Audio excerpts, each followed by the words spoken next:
Hello everyone, I'm Dr. Sapna Dadwar. I'm working as a professor in the Department of Management at St. Andrews Institute of Technology and Management. This is lecture number 11 of Unit 3 of Organizational Behavior. The subject is taught in CAC ETC Civil Engineering 4th semester. The topic I'm going to cover in this lecture are definition of communication, process of communication, channels of communication, importance of communication, barriers of communication, ways to overcome barriers of communication. Now starting with definition of communication. The word communication has been derived from the Latin word communis, which means common. Thus communication means sharing of ideas in common. When we communicate, says Weber Scherm, we are trying to establish a commonness with someone. That is, we are trying to share information, an idea, or an attitude. The sense of communication is getting the receiver and the sender turned together for a particular message. So, communication is the process by which a message or information is exchanged from the sender to a receiver. For example, production manager may send up a message to the sales manager asking for sales forecast for the next 6 months so they can plan production level. The sales manager would then reply to production manager with the appropriate figures. The communication is, in the words of Louis A. Allen, communication is the sum of all things one person does when he wants to create understanding in the minds of another. So it involves a systematic and continuous process of telling, listening and understanding. So in the words of Fred G. Mayer, communication is the intercourse by word, letters or messages, intercourse of thoughts or opinion. It is the act of making one's idea and the opinion known to others. In the words of Keith Davis, communication is the process of passing information and understanding from one person to another. So from the above definition, it is clear what is the definition of communication. Communication is a process through which two or more persons come to exchange ideas and understanding among themselves. Thus, communication is a two-way interaction between two parties to transmit information and mutual understanding between themselves. Now, characteristics of communication. It involves at least two persons. Communication involves at least two persons, a sender and a receiver. The sender is called as communicator and the receiver of the message is called as communicate. A person who speaks, writes, issues some instruction is sender, and the person for whom the communication is meant or who received the message is the receiver or communicates. Then there must be some message. A message is the subject matter of communication. For example, the content of the letter or speech or order or instruction or the suggestion. A communication must convey some message. If there is no message, there is no communication. Then third is communication may be written, oral or gesture.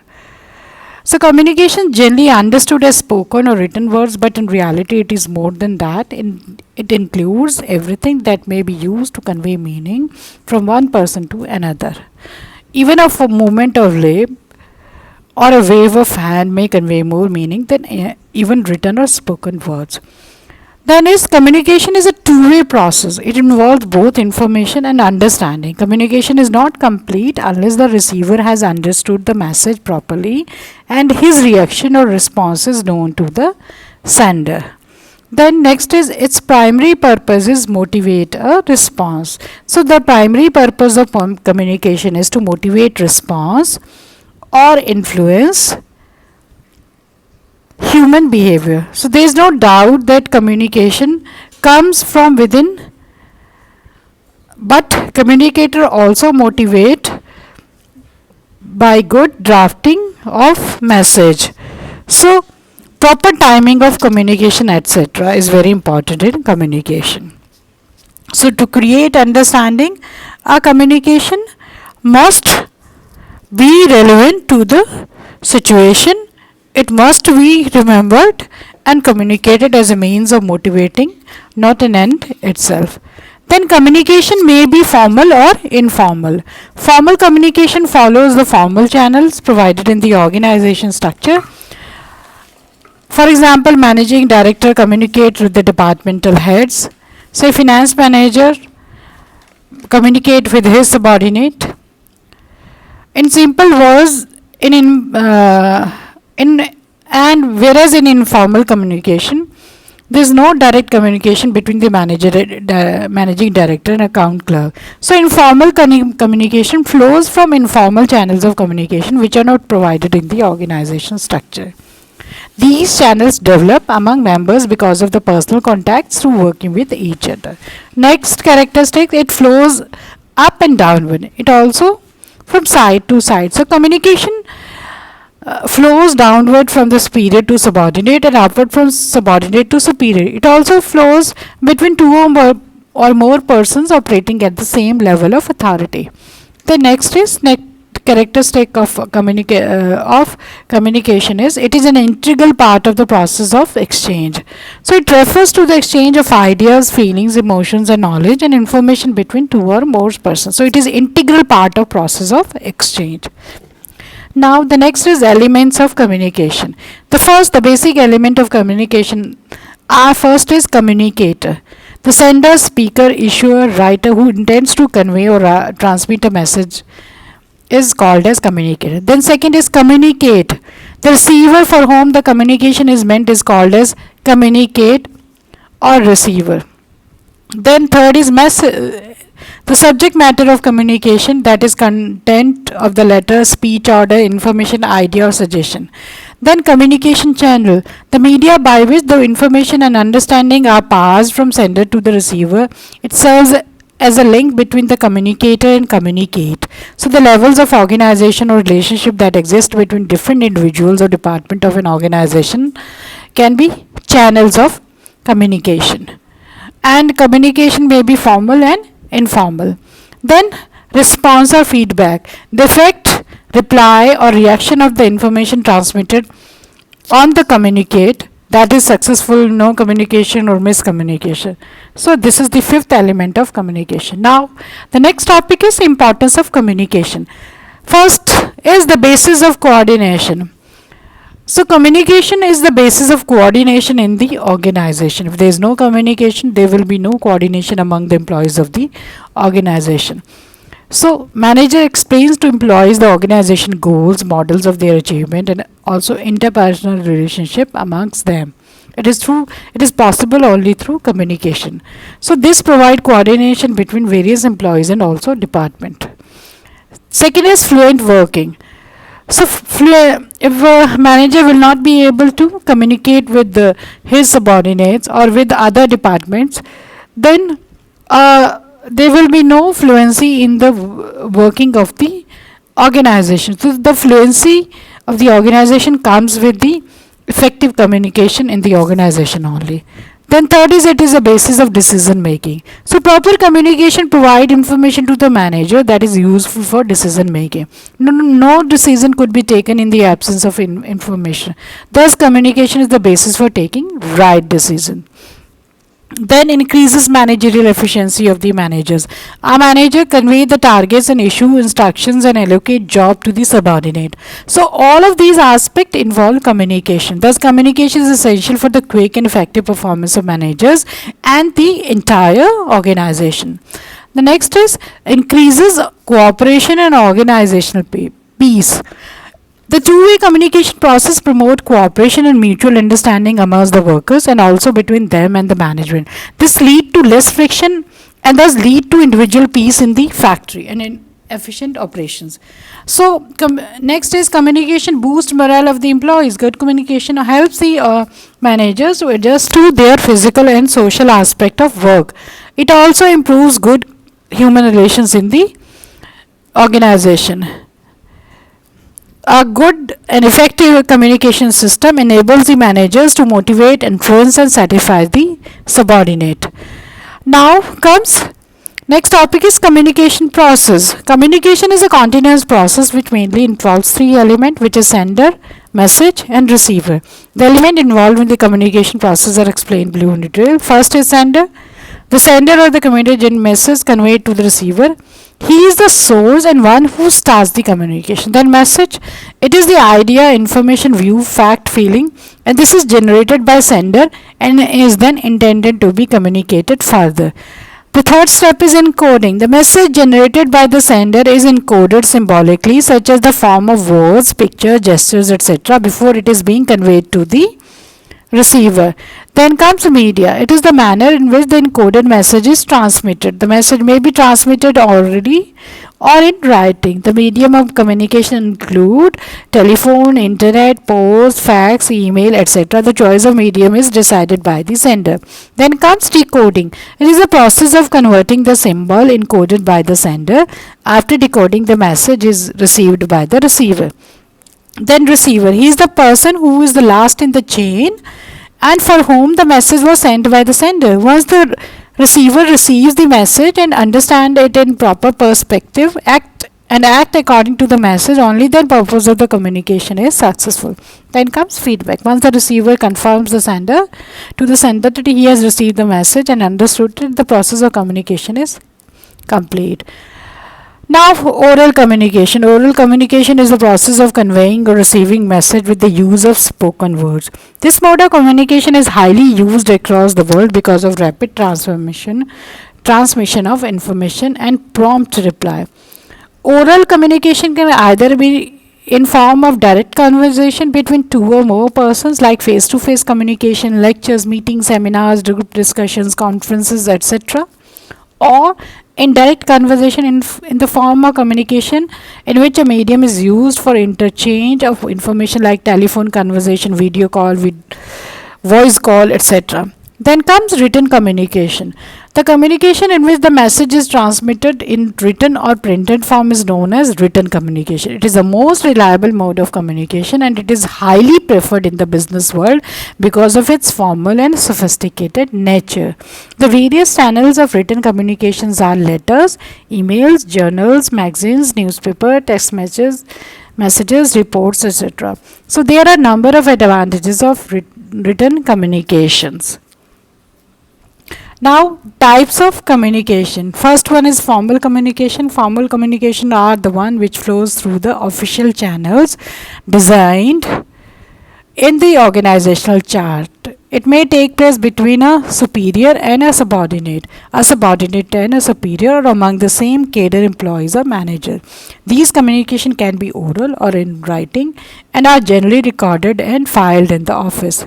So formal communication may be further classified as vertical communication and horizontal communication. Vertical communication, as the name suggests, flows vertically upward or downward through formal channels. Upward communication refers to the flow of communication from a subordinate to a superior, whereas downward communication flows from a superior to subordinate. Application of grant of leave, submission of progress report, request for loans are some of the examples of upward communication. Then comes horizontal communication. Horizontal or lateral communication take place between one division and the other. For example, a production manager may contact the finance manager to discuss the delivery of raw material or its purchase. Second category of communication is informal communication. So any communication that take place without following the formal channels of communication is said to be informal communication. The informal communication is often referred to as grapevine or as it spreads throughout the organization and in all directions without any regard to the level of authority. So the informal communication spreads rapidly, often get distorted, and it is very difficult to detect the source of such communication. It also leads to rumors which are not true. People's behavior is often affected by the rumors and informal discussion, which sometimes may hamper the work environment of the organization. Now, barriers to communication. The following are the barriers to effective communication. The first is semantic barriers. These are concerned with the problems and obstruction in the process of encoding and decoding of a message into words or impressions. Normally, such barriers result due to use of wrong words, faulty translation, different interpretation, etc. For example, manager has to communicate with workers who have no knowledge of English language. On the other side, a manager is not well conversant with the Hindi language. Here, the language is a barrier to communication, as the manager may not be able to communicate properly with the workers. The second type of communication barriers are called as psychological barriers. Emotional or psychological factors also act as barrier to communication.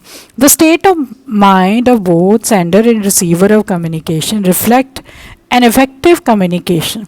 A worried person cannot communicate properly, and an angry recipient cannot understand the message properly.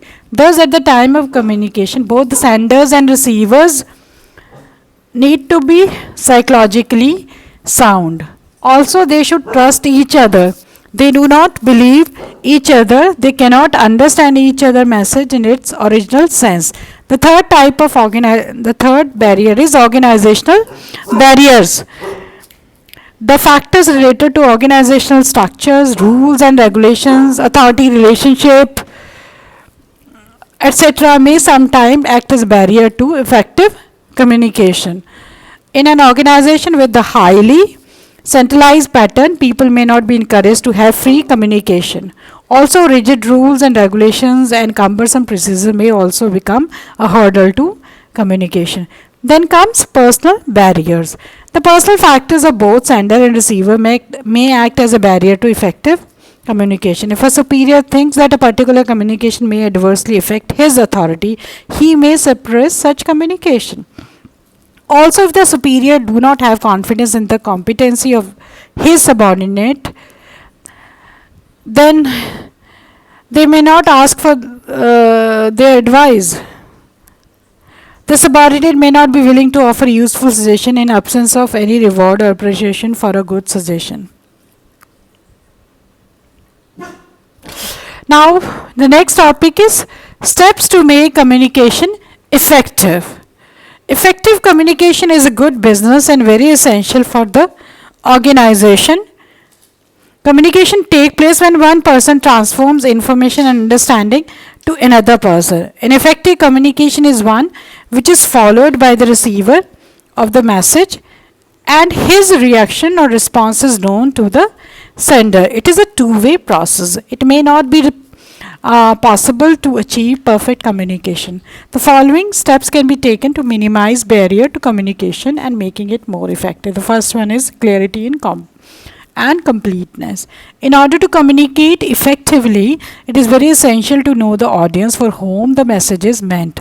The message to be conveyed must be absolutely clear in the mind of the communicator, because if the communicator doesn't understand an idea, how he can express it to someone? The message should be adequate and appropriate to the purpose of communication. The purpose of communication itself should be clearly defined. Second is use of proper language. To avoid semantic barriers, the message should be expressed in simple, brief and clear language. The words or symbols selected for conveying the message must be appropriate to the reference and understanding of the receiver. Third is sound organization structure. To make communication effective, the organization structure must be sound and appropriate to the needs of organization. Attempts must be made to shorten the distance to be traveled for conveying information. The next one is orientation of employees. The employees should be oriented to understand the objective, rules, policy, authority relationship and operations of enterprise. It will help to understand each other and minimize conflicts and distortion of messages. Then comes empathetic listening and avoid premature evaluation. To communicate effectively, one should be a good listener. Superior should develop the habit of patient listening and avoid premature evaluation of communication from their subordinate. This will encourage free flow of upward communication. The sixth one is motivational mutual Confidence. The message to be communicated should be so designed as to motivate the receiver to influence his behavior to take the desired action. A sense of mutual trust and confidence must be generated to promote free flow of information. Consistent behavior. Next is consistent behavior. To avoid credibility gap, management must ensure that their actions and deeds are in accordance with their communication. Then eighth is use of grapevine. Grapevine, or the informal channel of communication, helps to improve managerial decisions and make communication more effective. Thus, along with formal channels, informal channels must be supplemented for communication purposes. Then feedback. Communication is not complete unless the response or reaction of the receiver of the message is obtained by the communicator. The effectiveness of communication can be judged from the feedback. Therefore, feedback must be encouraged and analyzed properly. Now, these are the questions which are related to the above topic. If any query is there, please do contact me. If any confusion is there, you can always contact me. Thank you. Thank you so much.